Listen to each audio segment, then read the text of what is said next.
So this is a quick look at TempoPAD 16 here. Comes with a case, comes with an orange cable for USB. I'm using a black one that I already had. A little adapter for your computer here as well.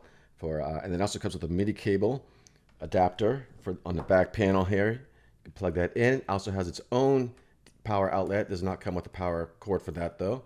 And an on and off switch. I have it running on my MacBook Pro, and it is powered by my MacBook Pro. If you're using this with an iOS device or Android, you might need a separate power for that. They recommend that. It works for PC as well. There is software you can download for different operating systems as well to do some additional programming on here. And I do have a discount link down in the video description below, so check that out. Limited time, but check it anyways because sometimes they're running different deals. Let's get into this. There's two modes.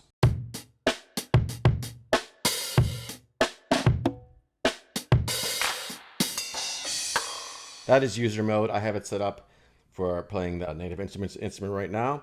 Second mode is like a piano mode here, or just the standard. You can still play the drums on here, but this mode allows you to go up and down octaves and stuff like that. We got a piano hooked up here. These yellow keys here, basically the white keys on the piano, and these are the black keys set up chromatically. And if you just do it on the key, octave up, that note there. Another octave up.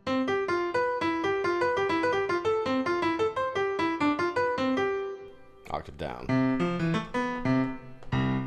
So pretty cool. Really quickly get that. Go into the different mode, back to the other mode. And that mode, this mode here, you can do with your computer. Set the software up, changes to however you want it. There's also a repeat note function here. Tap tempo. You can set different timings of that as well. We have a velocity switch. There's 4 different velocity settings for the pads. And of course, we have the knob bank here. There's different banks that you can switch for this number here. This key actually, I don't know why I'm saying number. And they're color coded too, which is really cool. And then we have a transport.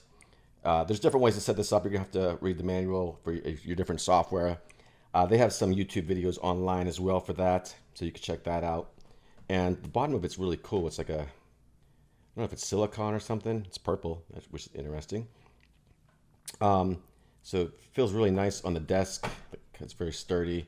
And it's a pretty sturdy unit all the way around. So that's just a quick look. If you have any questions, leave them in the comments below. I'll talk to you soon.